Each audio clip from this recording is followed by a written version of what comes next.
And okay. a bushwhacker's So like you didn't even know what he was going to call you until he sent you that. no. Wow. You know, a bushwhacker No, is like back and forth about it at all. He just made up his mind. No, we don't. You don't have a choice.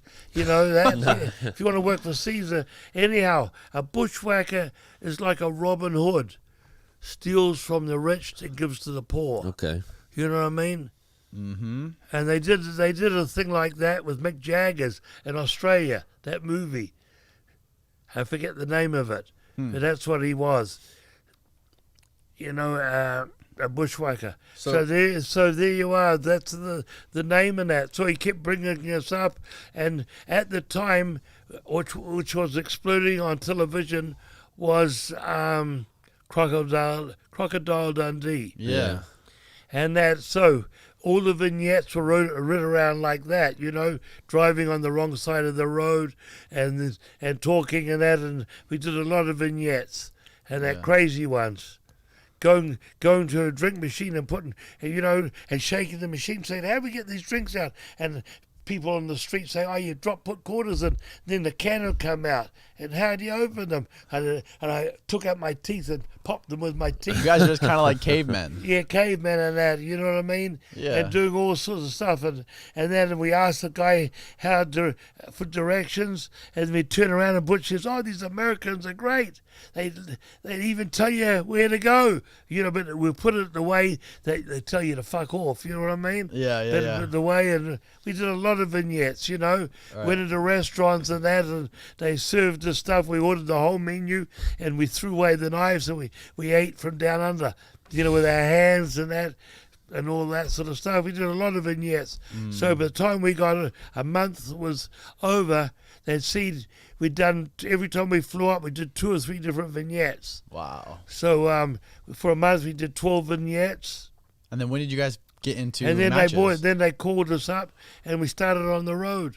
And at the start, we didn't. He never gave us the arm swinging or the head licking. We came up with all that because the Moondogs. Butch said to me, he says the Moondogs been on USA Network for the last 5 years, and we've been on Turner Network on and off from '79 to '88. So let's create something different. And when we're working in Turner's studios, every time we went outside the ring, we'd swing up our arms and go, whoa, you know what I mean? To scare the people, you know what I mean? We'd go out there and go, whoa, and that, and so he said, let's start swinging our arms going to the ring. So that's how we got the march, and then we added the lick, which I grabbed their head, but I always licked the back of my hand. Yeah. You know what I mean? Yeah, you don't want to lick their head. Head licking. Butch got staffed later on. That's why he got real sick. He got staph? Oh yeah, we'll get to that. He nearly died twice.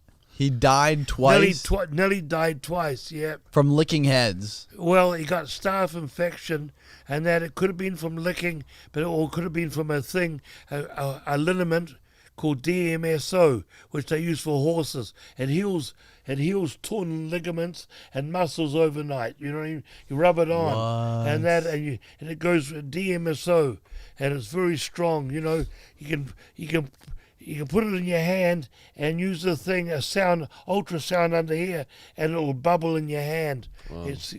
It goes right through. And that a lot of people have used it. If you've got bacteria on your hair and you rub it and you've got a scratch, that'll take it right to the bone. What? So we don't know that he got the staph from that, or it was licking, you know, sweaty heads, and that, you know, and all different people. Because he used to grab them and give them a lick. Yeah. You know what I mean?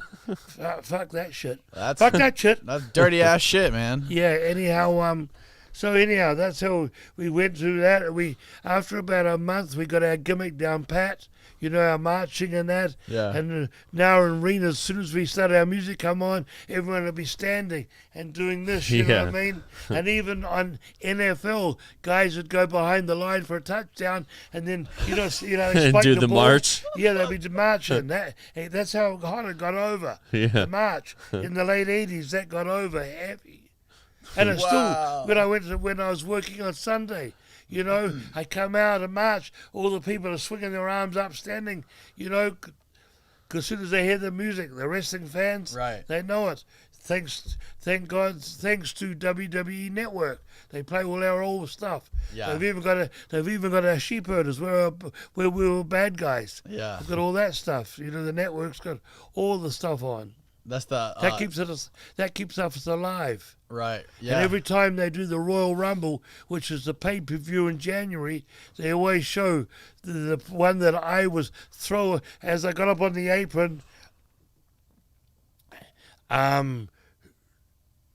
Earthquake grabbed me and it took me over the ring and went out, and as soon as I landed, Yeah. I You just marched started back. marching. Yeah, I saw that video. That's been played since 1992 every year. What's the most amount of money you ever made wrestling? Is there like one match that made you the most money ever? What was like your peak? Week. What was the best week you ever had? Shit, I don't know, mate. I can't. Just like Week. estimate, just rough. It doesn't have to be exact. Biggest week. 10 or 12 grand. 10 or 12 grand. Yeah. Wow. How many matches did you have to do that week? A full week. Full week every day. No, I've made more than that, but you know, that's the biggest one in a pay-per-view. That's the biggest payoff I got in a pay-per-view. Oh, okay. Yeah. Damn. And what was like your biggest match? What was like the peak match that you ever Okay, had? there's two different ones that I'll remember for a lifetime, and that is the first one is the Wembley Stadium in London, the old Wembley Stadium, the last show before they pulled it down to build the new one. Butcher, me, and Hacksaw Duggan were against the Nasty Boys and the Mountie. There was 94,600 people there, and we were the first match to get the people up. You know, the crowd had been sitting there, and that first match was a big thing. Yeah. Because if the first match sucks, the crowd's down and it's hard to get them back. You know what I mean? We walked out there, and that was, the people were fucking on fire.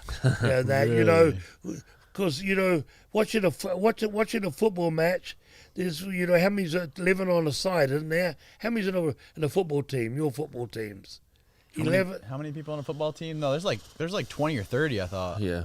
on the field at once. Oh no. No. Yeah, I don't know. You I know, have no clue. but when you're in the ring, there's only 6 of us in that ring, Right. and you've got all those people looking at you. You know what I mean? And if you're a single match, you know, a lot of them have been in tags, Yeah. me and Butch, and it's been 76,000. But that was the biggest. The biggest for me was 94.6. Walking out there, the aura, the tension. Yeah, it's got to feel everything. crazy. It's just fucking mind-blowing, you know what I mean? And you don't have to do nothing. You just have to go, whoa, and the whole people will go, whoa. You go, yay.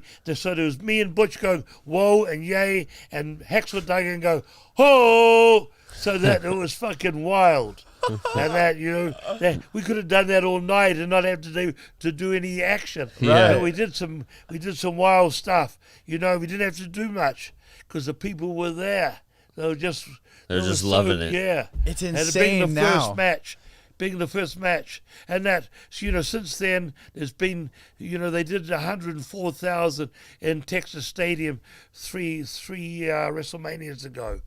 That was How many? 104. 104,000. Yeah, in the Texas Stadium. I went to my first WrestleMania last year. I think it was last year. Maybe it was 2 years ago.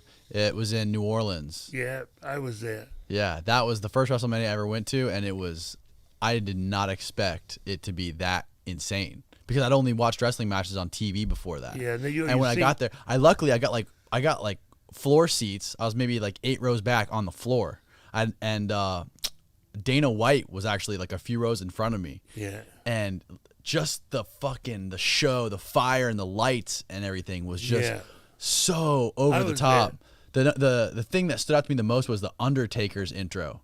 Yeah. When everything like out of nowhere, the whole stadium just goes black, and then it's Yeah. just like that gong sound, that bell goes off, and then the light shines down on him. Yeah. It fucking made my hair. It made my hair stand up. You don't have to be a wrestler. Like the Ultimate Warrior, you know, he was a bodybuilder. Stop eating. He was a bodybuilder, and he didn't care about the wrestling and that. But the smoke and mirrors and him running to the ropes and shaking the ropes. That's all he had to do, because he couldn't do. God bless him up there, but he didn't have to do much more. You know what I mean? Yeah. And that's smoke and mirrors. Yeah, they do a great fucking job at the smoke and mirrors, though. Yeah, hey, the pyro and the lighting and it's insane.